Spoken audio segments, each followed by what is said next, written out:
High dear students. So ఈ video పూర్తిగా నా స్టూడెంట్స్ కోసమా, మిగతా వాళ్ళు చూడొచ్చు, లేకపోతే స్కిప్ చేసేయచ్చు, నో ప్రాబ్లం. ఓకే. సో ఎవరికైనా ఇది రాకపోతే కనుక ఏది ఏపీ హిస్టరీ తీసుకున్న వారు రాకపోతే కనుక జూలై 1వ తారీఖు నుంచి ఈ షెడ్యూల్ రాకపోతే కనుక మీకు నాకు ఒకసారి వాట్సాప్ పెట్టండి. ఓకే. ఒకవేళ ఇన్ కేస్ మిస్ అయ్యింటే ఇప్పుడు మీకు ఇచ్చిన ఈ పాలిటీ వచ్చేసి ఫస్ట్ ఆఫ్ ఆల్ చూడండి. ఒకసారి మీరు ఏం చేస్తారంటే దీన్ని వచ్చేసి కలర్ ప్రింట్లో తీసుకోండి. ఓకే. బ్లాక్ అండ్ వైట్లో తీసుకోవాలి, ఎటువంటి పరిస్థితుల్లో బ్లాక్ అండ్ వైట్లో తీసుకోవాలి. నేను ఎందుకంటే ఇంట్రెస్ట్ ఉండదన్నమాట, కలర్ ప్రింట్ అయితే ఇంట్రెస్ట్ ఉండదన్నమాట. ఈ మంత్ లాస్ట్ కల్లా పాలిటీ అయిపోవాలా, ఈ మంత్ లాస్ట్ కల్లా ఎగ్జాక్ట్గా 30th నెక్స్ట్ అదే జూలై లాస్ట్ కల్లా మొత్తం 30 కల్లా అయిపోవాలన్నమాట. ఓకే. సో కాబట్టి దీన్ని కలర్ ప్రింట్లో తీసుకోండి. ఫస్ట్ ఆఫ్ ఆల్ కలర్ ప్రింట్లో తీసుకోండి. నేను మళ్ళీ చెప్తున్నాను, కలర్ ప్రింట్లో మాత్రమే తీసుకోండి. ఓకే. సెకండ్ పాయింట్, ఫస్ట్ నా బుక్ చదవండి. మీరు ముందు గ్రంథాలు చదవద్దు, ఫస్ట్ నా బుక్ చదవండి. నా బుక్లో ఎన్ని వచ్చినా చూశారు కదా మీరు. నా బుక్ చదవండి, ఫస్ట్ ఆఫ్ ఆల్ నా బుక్ చదవండి. మళ్ళీ కావాలంటే కనుక నేను ఒక బుక్ చెప్తాను, చిన్న బుక్, అకాడమిక్ బుక్. అది మీకు నేను ఫోటో కూడా పెడతాను, కావాలంటే అన్ని గ్రూపులలో మీరు ఆ బుక్ కూడా ఒకసారి కావాలంటే రిఫర్ చేసుకోవచ్చు. ఓకే. సో అలాగే థర్డ్ పాయింట్, ఏదైనా మీకు ఒకవేళ డౌట్ వస్తే కనుక డైరెక్ట్ నాకు ఫోన్ చేయండి. అడ్మిన్కు ఫోన్ చేయొద్దు, అడ్మిన్స్కు. ఓకే. డైరెక్ట్ ఫోన్ చేయాలనుకుంటే కనుక అడ్మిన్స్కి ఫోన్ చేయొద్దు. ఓకేనా, డైరెక్ట్గా నాకే ఫోన్ చేయండి. ఇంకొకటి వచ్చేసి, మీరు పాలిటీ చదివేటప్పుడు ఇప్పుడు ఇన్ కేస్ భారత రాజ్యాంగం, ఇప్పుడు రాజ్యాంగ ప్రవేశిక ప్రాథమిక హక్కుల వరకు మీరేం కన్ఫ్యూజ్ పడరు. ఆఖరికి ఈడి వరకు ప్రాథమిక విధుల వరకు ఏం కన్ఫ్యూజ్ పడరు. ఎందుకంటే కనుక అవంతా సింగిల్గా ఉంటాయి అనమాట. ఎక్కడ కన్ఫ్యూజ్ పడతారంటే ఈ రాష్ట్రపతి, ఉపరాష్ట్రపతి ఏదైతే ఉందో, ఈ పార్లమెంటు ఇవన్నీ ఉన్నాయి కదా, రాజ్యసభ, లోక్సభ ఇవన్నీ ఉన్నాయి, ఇక్కడ కన్ఫ్యూజ్ పడతారు అనమాట. ఓకేనా. ఇక్కడ కన్ఫ్యూజ్ పడకుండా ఇక్కడ రాష్ట్రపతి సింపుల్గా చెప్తా చూడు. మీకు ఇక్కడ రాష్ట్రపతి ఉంటే కనుక అక్కడ సెంట్రల్లో స్టేట్లో ఎవరు ఉంటారు? గవర్నర్ ఉంటాడు, అంతే కదా. అక్కడ ప్రధానమంత్రి ఉంటారు,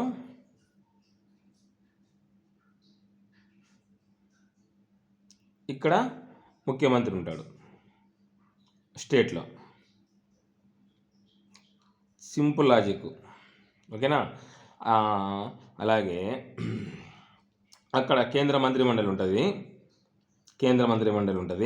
ఇక్కడ వచ్చేసి రాష్ట్ర మంత్రిమండలి ఉంటుంది, అంతే తేడా.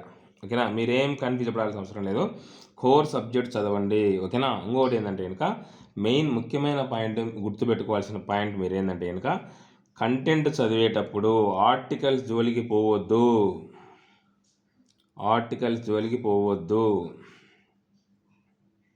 కంటెంట్ చదివేటప్పుడు ఆర్టికల్ జోలికి పోవద్దు. ఒకసారి కంటెంట్ చదివిన తర్వాత నెక్స్ట్ టైం ఆర్టికల్ చదవండి. ఓకేనా. కేసులు మీకు సపరేట్ ఇచ్చాను, కేసులు చూసుకోండి. కరెంట్ అఫైర్స్ జోలికి పోవద్దు. మళ్ళీ చెప్తున్నాను, నేను కరెంట్ అఫైర్స్తో మీకు పని లేదు.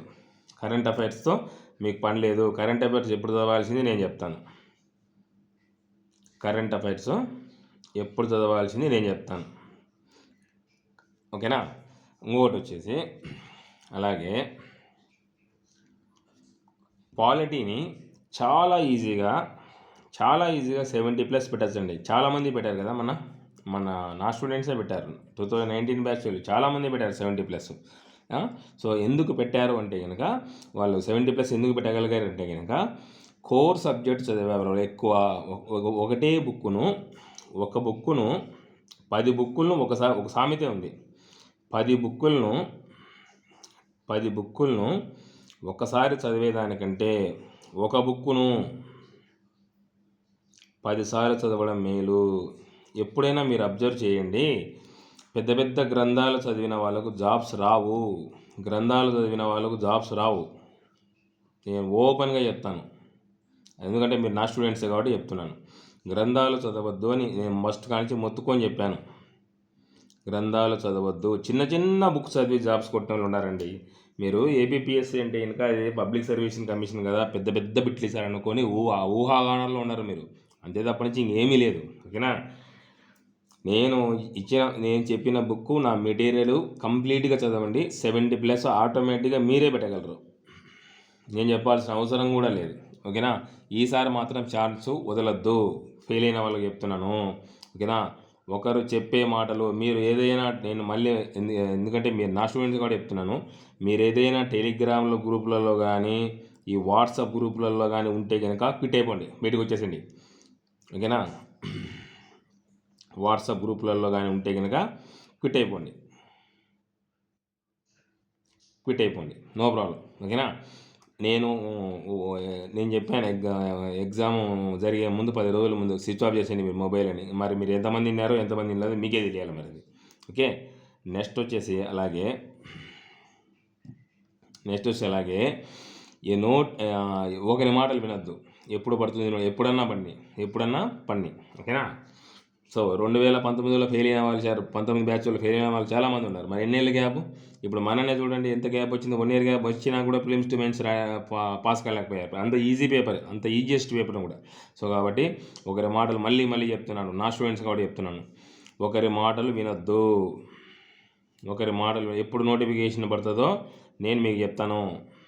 ఒకరి మాటలు వినొద్దు. Don't wait for notification. నేను చెప్తాను, నేను ఉండా కదా మీకు, నో ప్రాబ్లం. ఓకే? అలాగే పాలిటీ చదివేటప్పుడు పాలిటీ మాత్రమే చదవండి. ఏపీ హిస్టరీ జోలికి పోదు. ఏపీ హిస్టరీ ఎప్పుడు చదవాల్సి నేను చెప్తా. పాలిటీ మాత్రమే చదవండి. ఏపీ హిస్టరీ జోలికి ఇంకొక బుక్ ముందర పెట్టుకొని చదవద్దు. ఎప్పుడు 2 బుక్కులు ఎప్పుడే కానీ ముందర పెట్టుకొని చదవద్దు. ఒకే బుక్ ముందర పెట్టుకొని చదవండి దయచేసి. ఓకే? సో కాబట్టి ఇంకోటి ఏంటంటే కనుక చదివేది ఎప్పుడే కానీ ఒకేసారి గుర్తుపెట్టుకోవాలని చదవద్దు. ఒకసారి ఇప్పుడు ఇఫ్ ఇన్ కేసు రాజ్యాంగ ప్రవేశిక ఉందండి, రాజ్యాంగ ప్రవేశిక తీసుకుందాం. రాజ్యాంగ ప్రవేశిక ఫస్ట్ టైమే దీన్ని రాజ్యాంగ ప్రవేశిక అంటారు, ఉపోద్ఘాతం అంటారు, చాలా పేర్లతో పిలుస్తారనమాట. సో కాబట్టి అవన్నీ నేను క్లియర్గా రాసి ఇచ్చాను మీకు నేను నోట్స్లో. సో ఒకేసారి గుర్తుపెట్టుకోవాలని మాత్రం అనుకోవద్దు. ఓకేనా? సో కాబట్టి మీరు ఒకసారి చదివిన తర్వాత ఒకసారి చదవండి బ్రీఫ్గా ఏంది ఇది, దీని స్టోరీ ఏంది. ఇప్పుడు ఇన్ కేసు రామాయణం ఉంది, రామాయణం అంటే ఏంది ఒకసారి చదివితే కన్నా కదా అర్థమయ్యేది. అలాగే మీరు కూడా ఏదైనా కానీ ఒక ప్రవేశిక, నాట్ ఓన్లీ ప్రవేశిక, ఏదైనా కానీ ఒక చదివేటప్పుడు కోర్ సబ్జెక్ట్ చదివేటప్పుడు ఒక్కసారికే గుర్తుపెట్టుకోవాలనుకోవద్దు. ఒకసారి చదవండి, రెండోసారి గుర్తుపెట్టుకోండి, సెకండ్ టైము గుర్తుపెట్టుకోండి. ఓకే? అలా కాన్ఫరెన్స్ కాల్స్ పెడతా అంటే రావడం లేదండి. అన్ని బ్యాచ్లు, చాలా బ్యాచ్లు రావడం లేదు. మరి మీకే వదిలేస్తున్నాను, అవి మీ విఘ్నతకే వదిలేస్తున్నాను దాన్ని. నేనేం చేయలేను. నా యొక్క డ్యూటీ ఏంటంటే ఎంతసేపున్నా మీకు చదువు చెప్పడము. ఎగ్జామ్స్ పెట్టినా కూడా రాయాలి. లాస్ట్ టైం చాలామంది రాయలేదు కాబట్టి ఫెయిల్ అయ్యారు. 2019 బ్యాచ్లు కావచ్చు, మళ్ళీ తర్వాత బ్యాచ్లు చాలామంది ఎగ్జామ్స్ రాయలేదు కాబట్టి ఫెయిల్ అయ్యారు. ఎగ్జామ్స్ రాసింటే కనుక రాయాలంటే ముందు ప్రిపేర్ అయి ఉండాలి. ప్రిపేర్ అయినట్టు ఈజీగా జాబ్ వచ్చింది. 900 పోస్టులు మళ్ళీ చూడగలరా? ఈ నెంబరు 900+ పోస్టులు మళ్ళీ చూడగలరా? సో ఇలాంటి ఎప్పుడే కూడా గుర్తుపెట్టుకోండి. ఫైనల్గా చెప్తున్నాను, గుర్తుపెట్టుకోండి. అవకాశం వచ్చినప్పుడే కొట్టుకొని వెళ్ళిపోవాలి, అంతే. అదేది ఒకటి ఉందన్నమాట, అవకాశాలు రావు, మనం సృష్టించుకోవాలి. అవకాశం వచ్చినప్పుడు దాన్ని మనం సృష్టించుకోవాలి, అంతవరకే. అవకాశాలు రావు, వచ్చినప్పుడు కొట్టుకొని వెళ్ళిపోవాలి, అంతే. ఇంకా నెక్స్ట్ నోటిఫికేషన్ ఇంకా చదువుతానంటారు జీవితాంతము. పిహెచ్డి కూడా చదివేది కూడా పిహెచ్డి కూడా అన్నేళ్ళు చదవరు. ఓకేనా? సో కాబట్టి మనం దయచేసి నేను చెప్పినట్టు ఫాలో కండి. దయచేసి ఇంకొక బుక్స్ జోలికి పోవద్దు, నేను మళ్ళీ చెప్తున్నాను. ఓకేనా? ఏదైనా డౌట్ ఉంటే కనుక నాకు చిన్న మెసేజ్ పెట్టండి నేను కాల్ చేస్తాను. ఓకే? Anyway, thank you. జాగ్రత్తగా ప్రిపేర్ కండి. నేను మధ్యలో కాల్ తీసుకున్నప్పుడు అటెండ్ కండి. ఓకే? Thank you.